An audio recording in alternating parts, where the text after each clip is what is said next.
കേസിലെ ക്രൈം നിരക്കുകൾ പരിശോധിച്ചാൽ അതിൽ വനിതാ കുറ്റവാളികളുടെ എണ്ണം നാമമാത്രമായിരുന്നു.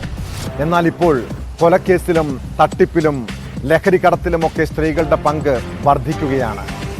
കൊല്ലത്ത് സൈക്കിൾ യാത്രക്കാരനെ കാറെടുപ്പിച്ച് കൊലപ്പെടുത്തിയത് സ്വകാര്യ ധനകാര്യ സ്ഥാപനത്തിലെ മാനേജരായ യുവതിയും കൂട്ടാളികളും ചേർന്നാണ്.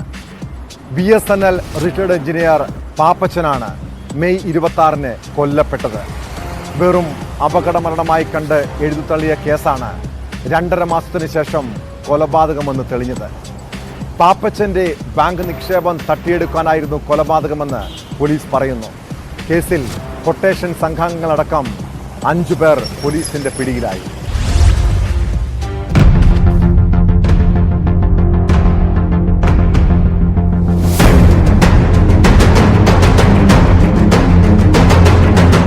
BSNL ഉന്നത തസ്തികയിലിരുന്ന് വിരമിച്ച പാപ്പച്ചന്റെ മരണമാണ് ഇപ്പോൾ കൊലപാതകമെന്ന് പോലീസ് കണ്ടെത്തിയിരിക്കുന്നത്.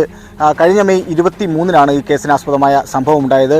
സൈക്കിൾ യാത്ര ചെയ്തിരുന്ന പാപ്പച്ചനെ വാഗണർ കാർ ഇടിച്ചു തെറിപ്പിക്കുകയും തുടർന്ന് മരണം സംഭവിക്കുകയും ചെയ്തിരുന്നു. അസ്വാഭാവിക മരണത്തിനായിരുന്നു പോലീസ് കേസെടുത്തിരുന്നത്. കാരണം മനഃപൂർവ്വമല്ലാത്ത നരഹത്യയ്ക്ക് പോലീസ് കേസെടുത്ത് ആദ്യം അങ്ങനെ ഈ പോലീസ് കേസ് പൂർണ്ണമായും ക്ലോസ് ചെയ്യുന്നൊരു സാഹചര്യം ഉണ്ടായപ്പോഴാണ് കേസ് വീണ്ടും അന്വേഷിക്കാനുണ്ടായ ഒരു സാഹചര്യത്തിലേക്ക് പോലീസിനെ കൊണ്ടെത്തിച്ചത്. അങ്ങനെ സമീപത്തെ CCTV ദൃശ്യങ്ങൾ പോലീസ് പരിശോധിക്കുന്നു.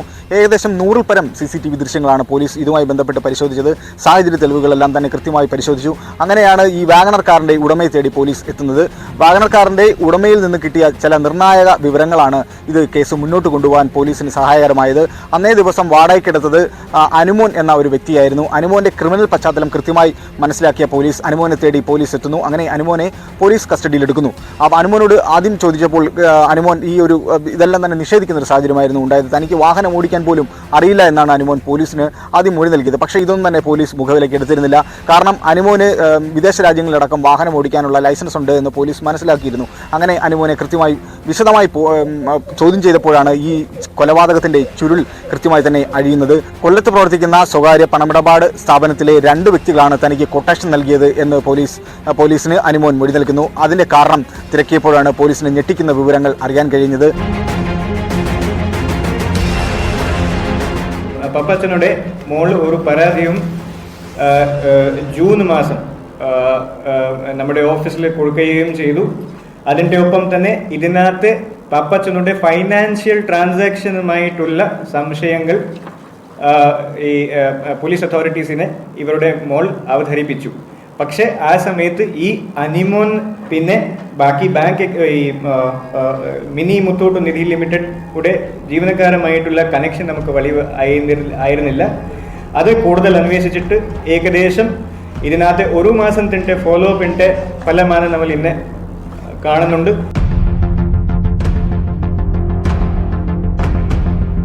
ജീവനക്കാരായ അനൂപ്, സരിത എന്നീ 2 പേരിലേക്കും പോലീസ് അന്വേഷണം എത്തുന്നു. കാരണം ഈ പാപ്പച്ചന് ഭീമമായ തുക ഇൻവെസ്റ്റ്മെൻറ്റ് ഉണ്ടായിരുന്നു. ഏകദേശം 80 ലക്ഷം രൂപയോളമാണ് പാപ്പച്ചൻ്റെ അക്കൗണ്ടിൽ സ്ഥിര നിക്ഷേപം ഉണ്ടായിരുന്നത്. ഇതിൽ നിന്നും 40 ലക്ഷം രൂപയോളം ഇവർ തട്ടിയെടുത്തു എന്നാണ് ഇപ്പോൾ പോലീസ് കണ്ടെത്തിയത്. ഇതുമായി ബന്ധപ്പെട്ട് പാപ്പച്ചൻ ഇത് മനസ്സിലാക്കിയിരുന്നു. ഈ സരിതയുമായും അനൂപുമായും പാപ്പച്ചൻ തർക്കം ഉണ്ടാവുകയും ചെയ്തിരുന്നു. ഈ തർക്കം പരിഹരിക്കുന്നതിന് വേണ്ടിയാണ് ഈ പാപ്പച്ചനെ ാനത്തേക്ക് വിളിച്ചു വരുത്തിയതെന്നും പോലീസ് ഇവരിലൂടെ കണ്ടെത്തി. അങ്ങനെ ഈ അനൂപിനെയും സരിതയെയും പോലീസ് കസ്റ്റഡിയിലെടുത്ത് ചോദ്യം ചെയ്തൊരു സാഹചര്യമാണ് ഉണ്ടായത്.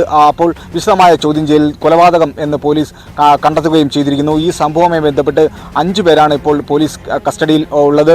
ഇതിൽ 40 ലക്ഷം രൂപയോളം ഇവർ തട്ടിയെടുക്കുകയും ചെയ്തു. അതുപോലെ തന്നെ കൊട്ടേഷൻ ഏറ്റെടുത്ത ഈ അനുമോൻ്റെ അക്കൗണ്ടിലേക്ക് ഭീമമായ തുക ഇവർ ഈ 2 പേരും ട്രാൻസ്ഫർ ചെയ്തതായിട്ടുള്ള തെളിവുകളും പോലീസിന് ലഭിച്ചു. ഏകദേശം 19 ലക്ഷം രൂപയോളമാണ് ഇവർ ഈ കൊട്ടേഷൻ ഏറ്റെടുത്തിരുന്നത്. ഇതിൽ 2 ലക്ഷം രൂപയിൽ പരം ആദ്യം അഡ്വാൻസ് നൽകുകയും ബാക്കി തുക ട്രാൻസ്ഫർ ചെയ്തതിനുള്ള കൃത്യമായ വിവരങ്ങളാണ് പോലീസിന് ലഭിച്ചത്.